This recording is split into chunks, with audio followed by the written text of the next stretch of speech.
भावनात्मक बुद्धिमत्ता, जिसे हम ईक्यू के नाम से भी जानते हैं।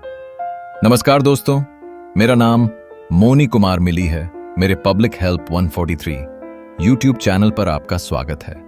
आज के समाज में सफल संबंधों का एक अभिन्न हिस्सा है। यह सिर्फ अपने भावनाओं को समझने की क्षमता नहीं है, बल्कि दूसरों के भावनाओं के प्रति संवेदनशील रहने की क्षमता भी है। जब हम किसी रिश्ते में होते हैं, चाहे वह परिवार, मित्र या रोमांटिक संबंध हो, हमारी भावनात्मक बुद्धिमत्ता हमें बेहतर संवाद करने और समस्याओं का समाधान करने में मदद करती है।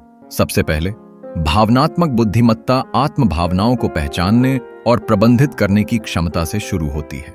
जब आप अपने भावनाओं को समझते हैं, तो आप अपने प्रतिक्रियाओं को बेहतर ढंग से नियंत्रित कर सकते हैं। उदाहरण के लिए, जब आप तनाव महसूस कर रहे होते हैं, तो आप समझ सकते हैं कि यह भावना आपकी बातचीत को कैसे प्रभावित कर सकती है।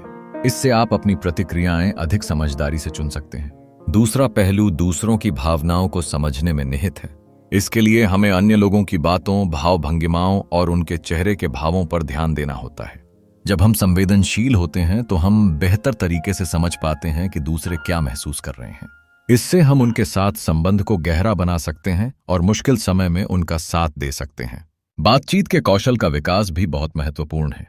भावनात्मक बुद्धिमत्ता हमें सक्रिय रूप से सुनने और जवाब देने का तरीका सिखाती है।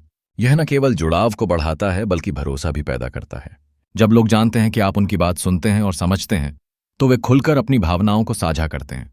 अंत में, भावनात्मक बुद्धिमत्ता हमें संघर्षों को प्रभावी ढंग से प्रबंधित करने की क्षमता भी देती है। जिंदगी में कभी कभी मतभेद होना स्वाभाविक है, लेकिन उच्च ईक्यू वाले लोग समस्याओं का समाधान करने का बेहतर तरीका खोज सकते हैं। वे अपनी भावनाओं पर नियंत्रण रखते हुए तर्क और सहानुभूति के जरिए आवाज उठाते हैं।